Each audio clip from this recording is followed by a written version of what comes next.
የምታደርግልኝ ከሆነ በጣም ነው የምጎዳው። ለምን አትሞች? እኔ ለሊ የሚከፋኝ ይመስልሻል? ቆይ እሺ ምን ብዬ ብነግርሽ ነው የምታምኚኝ? ከህይወቴ ስትወጪ ከኔ በጣም በብዙ ነገር ስትርቂ እና ደግሞ እዛ ህይወቴ ላይ ደግመሽ ተመልሰሽ ማትመጪ ከሆነ ያን ያምንሻለሁ። ተግባባን ቤዛ? ለዛሬ ሰራሹ ድራማ አልተሳካልሽም። ሌላ ድራማ ካለሽ ሌላ ጊዜ ተመልሰሽ ነኝ። አሁን ከቤት ውጪ።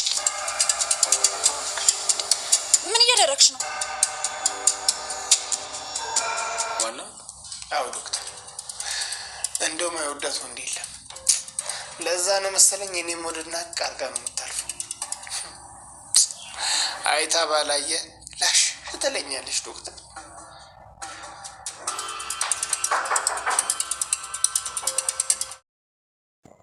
ሰላም እንዴት ናችሁ የቻናሌ ቤተሰቦች? ዛሬም እንደተለመደው በአዲስ ቪዲዮ መተናል ማለት ነው። እንዴት እኔ የሊሊ ነገር በጣም እየገረመኝ ነው። ምናልባት ደግሞ እንግዲህ ባቡሬ የኤላን ባልደገመው እያልኩ ነው። እንደዛ አደረገ፣ ግን ሁለተኛ በልቧ ላይ አንድም ሰው እንድታስቀምጥ አትፈቅድም። እሱንም ባሳር ነው እንግዲህ እስካሁን ድረስ አልተመለሰም ኤላ ማለት ነው። ኤላ በጣም ጥፋት አጥፍቶ ነው የሄደው። ነገር ግን እስካሁን ድረስ አልደወለምም አልመጣምም። የሆነውም ነገርም አይታወቅም።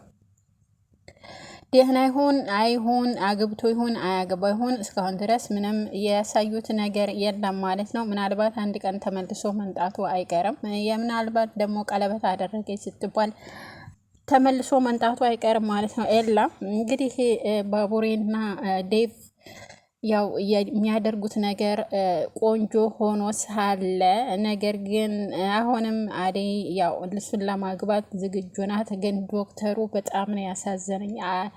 አደይን በማፍቀሩ አደይን በመውደዱ በጣም ነው ያሳዘነኝ። ለብቻው እያወራ ነበረ። እንደው አልናፍቃትም? እኔ ግን ናፍቃኛለኝ። ልደውልላት አረ ምን ብዬ ለምን እሷ አመጣም? ለምን እሷ አትደውልም? ግን እኮ እሷ አትደውልም። ለምን ያልደውልም? ለምን ቤቷ አልሄድም? ኧረ አልሄድም ሰው ቤት እያለ እንግዲህ ሁለት እያመናታ ነበረ። ልሂድ አልሂድ ወይስ ልደውል አልደውል?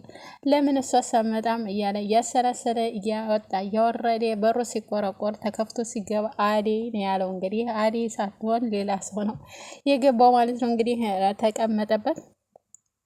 ዴቭ በጣም ደስተኛ ሆኗል። ባቡሬ ለሊሊ ሊያደርግላት ስለሆነ ቀለበት እንግዲህ እሷም በጣም ደስተኛ ሆናለች። አደይ ማለት ነው። አደይ እንግዲህ በጓደኛዋ በጣም ደስተኛ ናት። ግን እኔ ዴቭ ሳይሆን ያሳዝነኝ እኔ በጣም የሚያሳዝነኝ ዶክተሩ ነው። በጣም ያሳዝነኛል በእውነቱ ነገር እሷን በማፍቀሯ እሱን ደግሞ ሌላ ሴት ታፈቅረዋለች። እሷም ደግሞ ሩታ ናት። ሩታም ልክ ዶክተሩ አደይን እንደሚናፍቃት ሁሉ እሷም ደግሞ እሱን በጣም ትናፍቀዋለች፣ ትመላለሳለች፣ ምን ትላለች። እንደውም ህይወቷን ሁሉን የሰጠችው ነገር ግን እሱ ቅንጣት ያህል አይወዳትም ማለት ነው። እስካሁን ድረስ ምንም የሚወዳት ነገር የለም። ምንም ፍቅርም ምንም ደንገጥም አይልም። ነገር ግን ያው ስለታመመች ብቻ እየተንከባከባት ነው። ግን እሷ ደግሞ እንደዛ ሲያደርግላት እንደዛ ሲንከባከባት ደግሞ እሷ ምንድነው ያያለችው ያለችው እንደ በፊቱ አይደለም። ዶክተሩ አሁን ልቡን እየከፈተልኝ ነው፣ እየተንከባከበኝ ነው፣ እሱ እንደውም ጥሩ ሆኗል፣ አሁን ጥሩ ነገር እያደረገ ነው እያለች ነው። እንግዲህ በዚህ እኔ አልስማማበትም በፍጹም ማለት ነው። እሷ እያለች ያለችው እንግዲህ ሁሉም ነገር እየተሳካ ነው፣ አሁን እየቀረበኝ ነው፣ እንደ በፊቱ አይደለም፣ አሁን እየተንከባከበኝ ነው እያለች ነው። እንግዲህ የሚያውቁት እነ ሮማን ናቸው። ሌሎቹ ብዙም አያውቁም ማለት ነው ስለሱን ማፍቀሯ እና ፍቅር ታውቃለች። ፍቅር ደግሞ አደይን ለመጉዳት የማታደርገው ነገር የለም።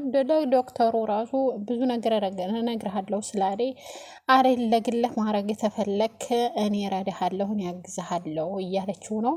እሱም እኔ አደይን አልወዳትም አላፈቅራትም፣ ነገር ግን በየዋህነቷ አስጠግቻታለሁ። ስለዚህ እኔ እሷን በፍጹም መጉዳት አልፈልግም፣ ማግባት አልፈልግም፣ ማፍቀር አልፈልግም። ምን ፈልገሽ ነው ከኔ ብሎ እንግዲህ ብርቄ ወይስ ፍቅር ወይ ውጭልኝ እያላት ነበረ። አሁንም ምንም ሳይላት አስወጣት ማለት ነው።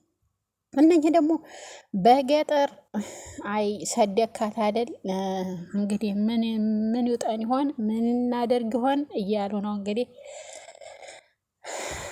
ሆስፒታል ሆነው እየጨፈሩ ነበረ። እሷም ተሽሏት ልቡን ከፍቶልኛል ብላ በጣም ደስ ብሏት እንግዲህ ሩታ እየዘፈነች ነበር። ያው ታውቃላችሁ ሩታ ዘፈን ትችላለች። ዘፈን እየዘፈነ ለቲክቶክ እያለ ከዚህ ቀደም እንግዲህ አሹን ትታስጨፍረው ነበረ። ተሱ ጋር ትጨፍሮ ነበር። እኔ እንደውም ከሱ ፍቅር ይዛታል ብዬ ነበር። ነገር ግን ያው ዘበኛ ስለሆነ ምናልባት እንደዛ ስለሆነ አያላቅም እንግዲህ ሳይዛ ቀርቷል። እሱ ግን እንዲይዛትን ፈልጎ ነበረ። ግን ደግሞ ይችኛዋን ሮማንን ስለሚወድ ብዙም ወደ እሷ ለመጠጋት አልፈለገም። ግን ሩታ ፍቅር ሊዛት ትንሽ ሲቀራት ይህን ዶክተሩን አገኘ። በዶክተሩ ተለከፈች። ይኸው እስካሁን እሱን እየተከተለች ነው ማለት ነው።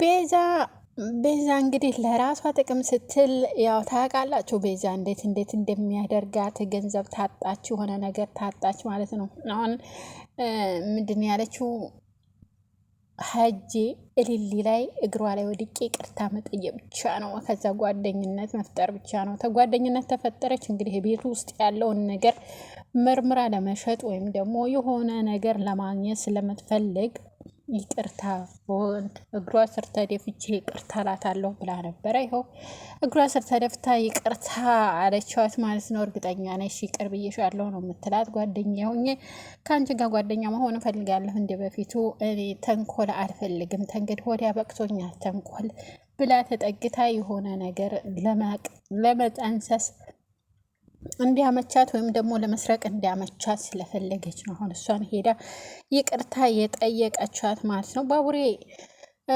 መጥታ ይቅርታ ብትጠይቃት ቢያይ ይቅርታ በያት በቃ ከዚህ ሁሉ ምንም ይህን እግር ስተደፍታ ይቅርታ በይኝ ስትልሽ ለምን ይቅርታ አታረግላትም ማለቱ አይቀርም፣ እርግጠኛ ነኝ ማለት ነው። እንግዲህ ዳይመንድ ከዛችኛዋ ከዱርዬዋ ጋር እርግጠኛ ተጫቃጭቀው ሲቧጨቁም ሲፈራከሱም ሲሉም ወደ ፍቅር ሳይቀየር አይቀርም። እንደውም በመንገድ ላይ ታላገኛት ወደ ከደቻችሁ ወንዳ ወንድ ብሎ ነው እንግዲህ የሚያስታውሳት ማለት ነው።